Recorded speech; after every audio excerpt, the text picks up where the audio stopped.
जय श्री कृष्ण साथियों, मेरे यूट्यूब चैनल पर आपका स्वागत है। और बहुत समय नहीं रह गया टीजीटी पीजीटी परीक्षाओं के लिए, तो जितना पढ़ चुके हैं उसे रिपीट करने की ज़रूरत है और ज़्यादा से ज़्यादा हर प्रश्न पत्र सॉल्व करने की ज़रूरत है, क्योंकि पिछला प्रश्न हूबहू आए या न आए उससे रिलेटेड प्रश्न ज़रूर आता है। घुमा फिरा कर प्रश्न तो वहीं से बनेंगे, बस प्रश्न पूछने का जो तरीका बदल जाएगा। तो आज हम हल प्रश्न पत्र कर रहे हैं हिंदी भाषा का उद्भव और विकास।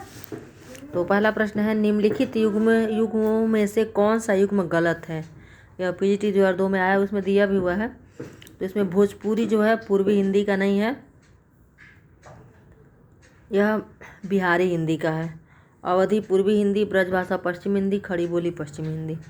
अगला प्रश्न है, निम्नलिखित बोलियों में से पूर्वी हिंदी की बोली नहीं है। तो इसमें अवधी, छत्तीसगढ़ी, बघेली, ये तीनों पूर्वी हिंदी की है। भोजपुरी क्या है, बिहार की है। बौद्ध धर्म से जुड़े हुए साहित्य की भाषा है तो पाली है। खड़ी बोली हिंदी की उत्पत्ति हुई है सौरसेनी अपभ्रंश से। अवधी और ब्रज दोनों भाषाओं में रचना करने वाले कवि हैं तुलसीदास। पश्चिमी हिंदी की सर्वाधिक प्रमुख बोली इनमें से क्या है, तो ब्रजभाषा है। हरियाणवी या बांगरू बोली किस अपभ्रंश से विकसित हुई है, तो पश्चिमोत्तरी सौरसेनी अपभ्रंश से विकसित हुई है। भोजपुरी बोली की उत्पत्ति हुई है मागधी अपभ्रंश से। मगही किस उपभाषा की बोली है, तो मगही जो है बिहारी हिंदी की बोली है, बिहारी उपभाषा की। और अगला प्रश्न है, ग्वालियर की बोली है, तो ग्वालियर की बोली है बुंदेली। कौन सी भाषा देवनागरी लिपि में लिखी जाती है, तो इसमें मराठी जो है देवनागरी लिपि में लिखी जाती है। हिंदी खड़ी बोली किस अपभ्रंश से विकसित हुई है, तो यह सौरसेनी अपभ्रंश से विकसित हुई है। छत्तीसगढ़ी बोली हिंदी के किस उपभाषा वर्ग के अंतर्गत बोली जाती है, तो वह पूर्वी हिंदी के अंतर्गत बोली जाती है। हिंदी का पाणिनि किसे कहा जाता है, हिंदी का पाणिनि कामता प्रसाद गुरु को कहा जाता है। निम्नलिखित में से भाषा की प्रमुख प्रकृति कौन सी है, तो इसमें जटिलता से सरलता की ओर भाषा की प्रमुख प्रकृति है। अंगिका किस राज्य की बोली है, तो अंगिका बिहार राज्य की बोली है। कर्ता के साथ ने का प्रयोग न होना किस उपभाषा की प्रमुख विशेषता है, पश्चिमी उपभाषा की, इसमें ने का प्रयोग नहीं होता है। किस तिथि को हिंदी को राजभाषा बनाने का निर्णय लिया गया, तो 14 सितंबर 1949। और यह प्रश्न है 2019 में जब हुआ था पीजीटी, उसमें पूछा हुआ था, थोड़ा गलत प्रश्न आ गया था। अगला प्रश्न है, बघेली बोली का संबंध किस उपभाषा से है, तो बघेली बोली का संबंध पूर्वी हिंदी से है। अवधी, छत्तीसगढ़ी, बघेली तीनों क्या है, पूर्वी हिंदी का भाषा है। अपभ्रंश का वाल्मीकि किसे कहा गया है, तो वह स्वयंभू को कहा गया है। हिंदी का प्रथम व्याकरण लिखने वाले विद्वान है जेसुआ केटलर। किस विद्वान ने देवनागरी लिपि के स्थान पर रोमन लिपि स्वीकार करने का सुझाव दिया था, सुनीति कुमार चटर्जी ने। उकार बहुला बोली मानी जाती है छत्तीसगढ़ी।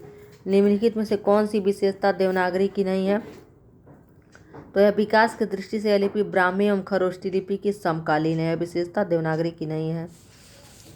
नीचे भाषा की 4 विशेषताएं दी गई हैं, उनमें से एक विशेषता गलत है, उस गलत विशेषता को चुनिए। भाषा पैतृक संपत्ति होती है, गलत है। टकसाली भाषा किसे कहते हैं, तो टकसाली भाषा संस्कृत निष्ठ भाषा को कहते हैं।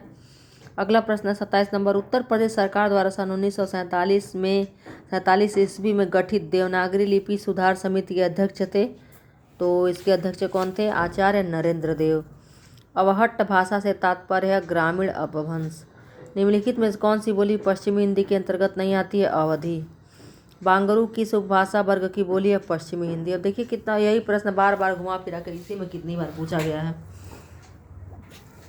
अगला प्रश्न है, भारत में हिंदी को संविधान के किस धारा के अंतर्गत राजभाषा घोषित किया गया है, तो धारा 343(1) के अनुसार। हिंदी भाषा की बोलियों के वर्गीकरण के आधार पर छत्तीसगढ़ी बोली है पहाड़ी हिंदी, ब्रजभाषा है पूर्वी हिंदी। हिंदी शब्द अनुशासन के लेखक हैं किशोरीदास वाजपेयी। देवनागरी लिपि का विकास हुआ है ब्राह्मी से। देवनागरी लिपि की सबसे बड़ी विशेषता है, तो देवनागरी लिपि की सबसे बड़ी विशेषता है सर्वाधिक वैधानिक लिपि होना, एक ध्वनि के लिए एक संकेत होना, यही इसका विशेषता है।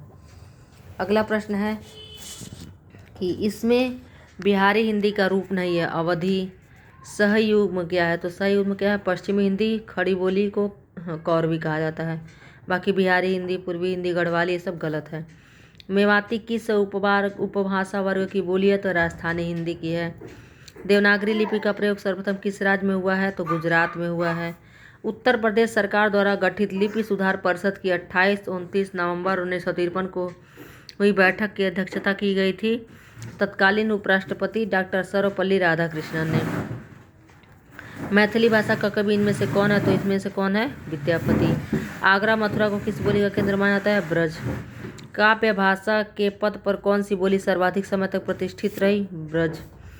इनमें से कौन सी भाषा द्रविड़ परिवार की नहीं है? मराठी।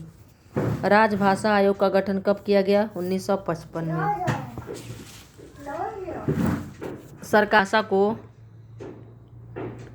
सरकारी कामकाज की भाषा जो संविधान द्वारा स्वीकृत होती है उसे क्या कही जाती है? राजभाषा।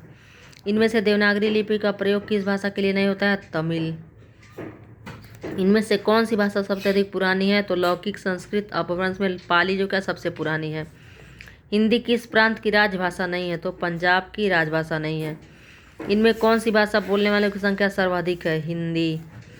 बौद्ध धर्म का संबंध किस भाषा से है? पाली। हिंदी का सर्वाधिक विरोध किस प्रांत के लोग करते हैं? तमिलनाडु के लोग। खड़ी बोली को अन्य किस नाम से जाना जाता है? तो कौरवी। खड़ी बोली को कौरवी नाम किस विद्वान ने दिया? तो महावीर प्रसाद द्विवेदी ने। स्टैंडर्ड या परिनिष्ठित संज्ञा किस बोली को प्राप्त हुई है? कौरवी। पुष्टि मार्ग का जहाज किस कवि को कहा जाता है? सूरदास।